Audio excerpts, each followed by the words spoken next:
नमस्कार दोस्तों, चैनल में आपका स्वागत है और मैं अपने चैनल के माध्यम से आपको भिवानी के इतिहास के बारे में बताना चाहूँगा। भिवानी का इतिहास बहुत ही गौरवपूर्ण रहा है।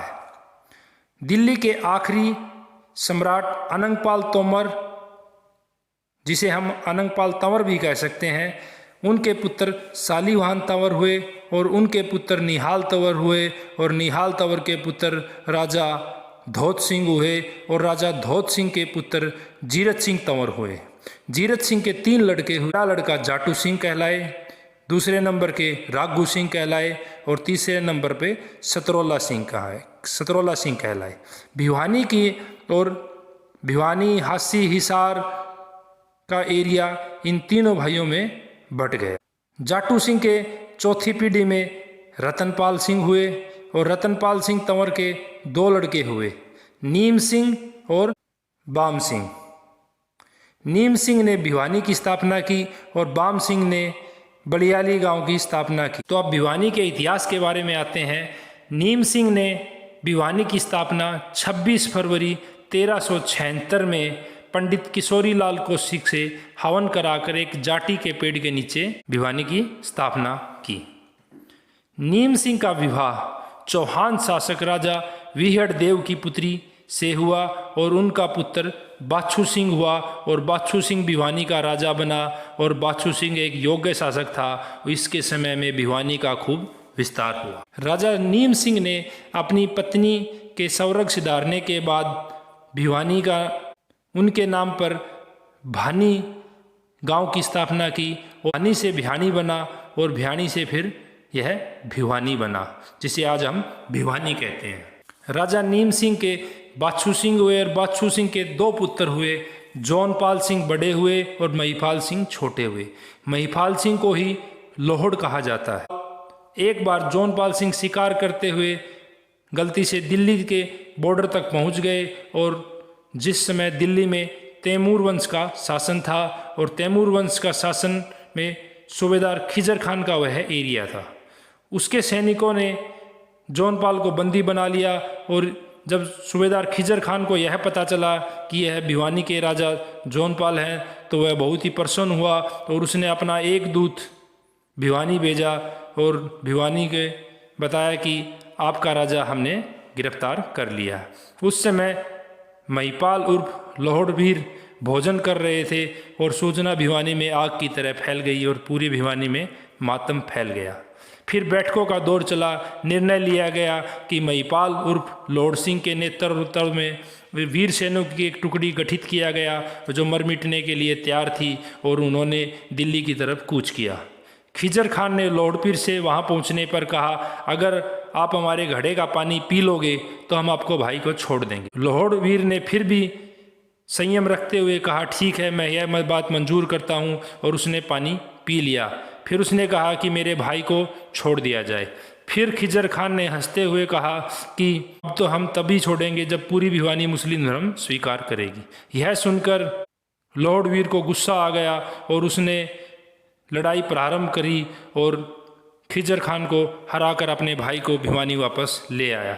लोहड़वीर के इस साहसी कदम से भिवानी की जनता बहुत खुश हुई। जब वह भिवानी आया तो बोला कि तुमने मुस्लिम धर्म का पानी पिया है, तो उसको स्वीकार नहीं किया और इससे लोहड़वीर बहुत ही आहत हुआ और उसने घर परिवार छोड़ दिया और घर परिवार त्याग कर वह डोबी तालाब के पास एक इमली के पेड़ के नीचे तपस्या करना आरंभ कर दिया और उन्होंने अपना जीवन अध्यात्म के लिए चुना और अध्यात्म में सर्वश्रेष्ठता हासिल की। अब लोहड़ सिंह वीर से पीर बन गए थे और पीर यह कोई मुस्लिम शब्द नहीं है। हम मुस्लिमों के आने से पहले भी यह तथ्य देखते हैं कि जैसे कि हमारे हिंदू कल्चर में पंच पीर कहा जाता है, पीर का ही मतलब वीर होता है। यह भ्रांति नहीं फैलनी चाहिए कि पीर कोई मुस्लिम होता है। उन्होंने हिंदू धर्म के ही अनुसार अध्यात्म हासिल किया और बाबा लोहड़ पीर को भिवानी का संरक्षक भी माना जाता है। इससे जुड़ी अनेक कहानियाँ हैं जिसमें अपने लोहड़ पीर बाबा ने भिवानी की जनता का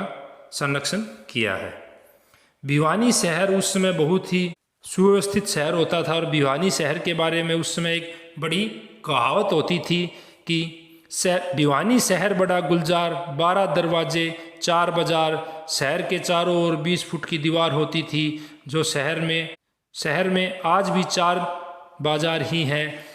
1858 में उत्तर भारत की सबसे बड़ी रियासत झज्जर होती थी और झज्जर स्टेट इलाका डबवाली से कोटपुतली तक फैला था और सादलपुर से बल्लभगढ़ तक फैला हुआ था। यह स्टेट बहुत ही बड़ा होता था और भिवानी इसके अंतर्गत ही आती थी।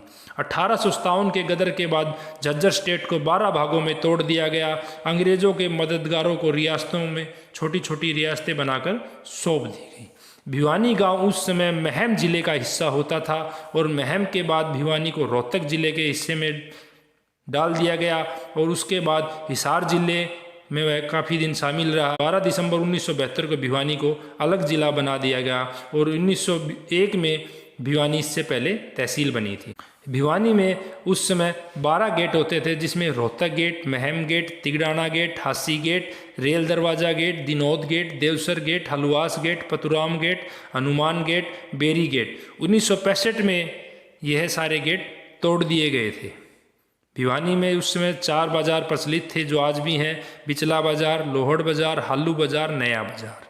1909 में लाल डोरा 12 दरवाज़ाओं से बढ़ाकर सर्कुलर रोड की परिधि तक माना गया था। भिवानी में उस समय पाने इस प्रकार होते थे। भिवानी लोहड़ की ज़मीन भिवानी जोनपाल की ज़मीन से 1.5 गुना कम थी और जोनपाल की ज़मीन ज़्यादा कर रेतीली थी।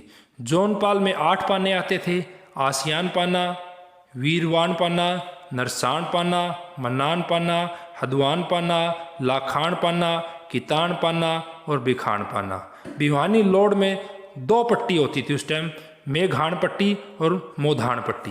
मेघाण में 4 पाने थे, राजान पाना, डुमरान पाना, पिरथान पाना, दासान पाना। मोधाण में 4 पाने थे, बसी पाना, टाइयान पाना, सोहलान पाना और खोखरान पाना। भिवानी में कुल 16 पाने थे और हर पाने में एक तालाब होता था। 16 ही तालाब थे। आज ये तालाब धीरे धीरे विलुप्त हो गए हैं और इन पे अतिक्रमण हो गया है। 1944 में पहला कॉलेज वेस्ट कॉलेज, उस समय रोहतक की सार में कॉलेज नहीं होते थे, दिल्ली, लाहौर, अम्बाड़ा में ही कॉलेज होते थे। उसके बाद भिवानी में वेस्ट कॉलेज होता था। 1943 में सेठ किरोड़ीमल द्वारा गठित ट्रस्ट में अस्पताल, park, Sai hostel, BEd college, Vaishya college का भवन भी सेठ किरोड़ीमल ने ही बनवाया था। 1952 में किरोड़ीमल मंदिर बना था जो पूरे उत्तर भारत का आकर्षण का केंद्र होता था। यहाँ पर जनता एक दिन पहले आकर भिवानी में ठहरती थी और चलचित्र झांकियों को बड़े ही चाव से देखती थी। 1966 तक अम्बाड़ा और भिवानी 2 ही इतने बड़े शहर थे कि जिनकी आबादी 1 लाख होती थी। 1857 के गदर में भिवानी क्षेत्र में राजपूत, रांगड़ और राजपूत सभी वर्गों के लोगों के साथ मिलकर अंग्रेजों को हरा दिया गया था।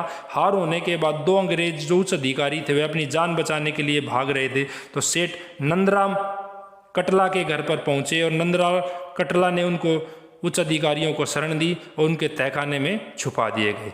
कुछ दिनों बाद गदर शांत हुआ तो अंग्रेज वहां से वापस जाने लगे, तो अंग्रेजों ने कहा कि आप कुछ हमसे मांगो।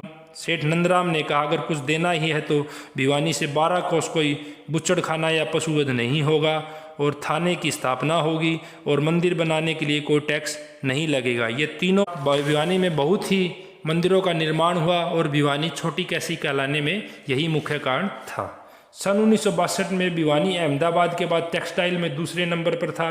भिवानी में आँखों का इलाज उत्तर भारत में सबसे श्रेष्ठ आगे था और जालान हॉस्पिटल और कन्हैया आँखों का अस्पताल थे। 1935 से 1972 के बीच में डॉक्टर पीडी गिरधारी ये आँखों के इलाज के लिए विख्यात रहे हैं और उनका नाम काफ़ी मशहूर रहा है। और भिवानी से ही हरियाणा में ऐसा पहला है जहाँ से 3 मुख्यमंत्री निकले। वीडियो अच्छा लगेगा तो लाइक और सब्सक्राइब करें। Thank you.